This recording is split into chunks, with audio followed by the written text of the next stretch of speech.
امام احمد ابن حنبل جو بہت بڑے مجتہد ہیں، ان کا یہ فتویٰ ہے ایک نماز بھی جو جان بوجھ کر چھوڑ دے گا اسلام سے خارج ہو جائے گا.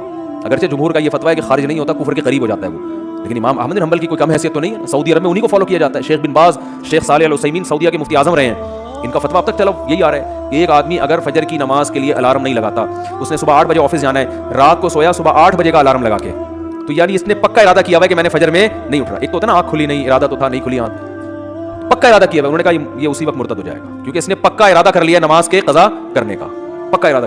وہ یہاں تک ان کا فتویٰ ہے کہ مرتد ہو جائے گا. اس کو اگر توبہ نہیں کرتا اور توبہ کا اعلان نہیں کرتا باقاعدہ، تو اس کو مسلمانوں کے قبرستان میں دفن کرنا بھی جائز بولو نہیں ہے. اس کا نکاح بھی ٹوٹ گیا.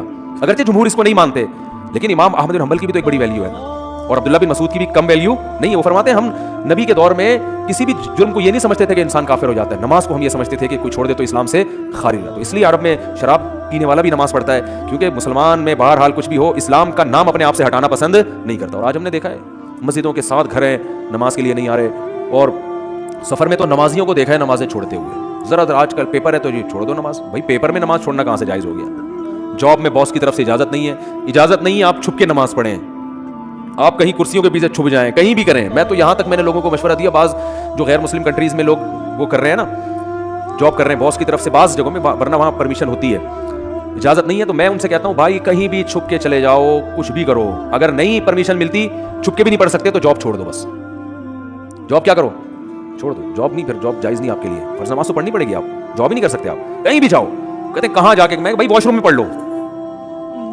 واش روم میں پڑھ لو. واش روم کا مطلب یہ نہیں کہ وہ فلش کے اوپر، وہ تو جگہ کا پاک ہونا ضروری ہے نا. انتہائی آخری درجہ یہ ہے کوئی مصلی رکھو اپنے ساتھ تاکہ جگہ پاک ہو. یہ ایسا نہیں کہ واش روم میں نماز پڑھنا شروع کر دیں، حرام ہے، ناجائز ہے واش روم میں نماز پڑھنا. لیکن اگر کوئی صورت نہیں بنتی، کچھ بھی نہیں ہے، جائے نماز لے جاؤ بھائی چھپ کے، جہاں نہاتے ہیں نا جس جگہ پہ، اس جگہ مصلی بچھا کے نماز پڑھ لو.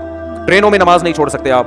میں تو کوئی زیادہ نیک آدمی نہیں ہوں، لیکن ایک دو واقعات میں لوگوں کو صرف موٹیویٹ کرنے کے لیے. ایک دفعہ ہم بھاولپور سے چڑھے ٹرین میں. جب میں ٹرین میں چڑھا ہوں بھاولپور سے، تو فجر کی نماز کا ٹائم ہو رہا تھا، اور رش اتنا تھا حاجیوں کی. اس وقت فلائٹیں بہت جاری تھی، کراچی سے ہی جاتی تھی، ملتان ایئرپورٹ نہیں بنا تھا اس وقت. تو اتنا رش تھا کہ جیسے ہی ہم ٹرین میں چڑھے ہیں تو اب پتہ چل گیا کہ بس ایسے بالکل سیدھے، جگہ ہی نہیں، رش اتنا زیادہ. اور فجر کی نماز وضو میں نے پہلے کر لیا تھا احتیاطاً. تو اب وہاں میں نے کہا بھائی نماز پڑھنی ہے. لوگوں نے کہا یہاں جگہ نظر آ رہی ہے. صوفی صاحب لوگ پھر تانے دینا شروع کر، صوفی نظر نہیں آ رہا ہے، یہاں کو نماز پڑھے گا، پاگل ہو رہا ہے. اچھا سفر میں لوگوں نے کہا سفر میں معاف ہے، بعد میں توبہ کر لینا، قضا پڑھ لینا. یہ بڑے اچھے الفاظ ہوتے ہیں لوگوں کے نا کہ توبہ کر لینا. بھائی توبہ تو کہاں سے؟ اگر ایسا ہی ہوتا تو اللہ کہتے ہیں نماز پڑھ لو، نہیں پڑھتے تو توبہ کر لینا. پڑھنی ہے، قضا نہیں کرنی ہے. ان الصلاۃ کانت علی المؤمنین کتابا موقوتا. اگر نماز چھوڑنے کی میرے بھائی کہیں گنجائش ہوتی تو میدان جنگ میں لڑتے ہوئے جب گولوں کی گھن گرج اور تلواروں کی چمک ہو، اس میں اللہ اجازت دے دے گا قضا کر لو. وہاں اجازت نہیں دی ہے. اللہ نے فرمایا نہیں کوئی صورت بنتی، سواری پہ بیٹھو، گھوڑے کا جہاں رخ ہے اسی طرف رخ کر کے نماز پڑھو.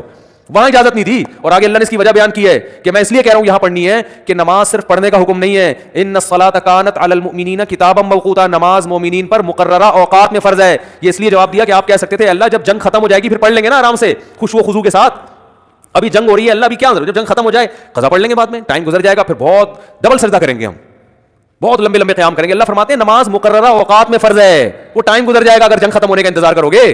بہت مشکل ہے بھائی، نہیں آ رہی سمجھ میں تو جیسے زندگی کو فرشتے بہت اچھی طرح سے اردو میں بھی سمجھا دیں گے قبر میں. وہ کہتے ہیں میں نہیں بتاؤں گا، تو لوگوں نے کہا اب تو آپ کو سب بتانا پڑے گا.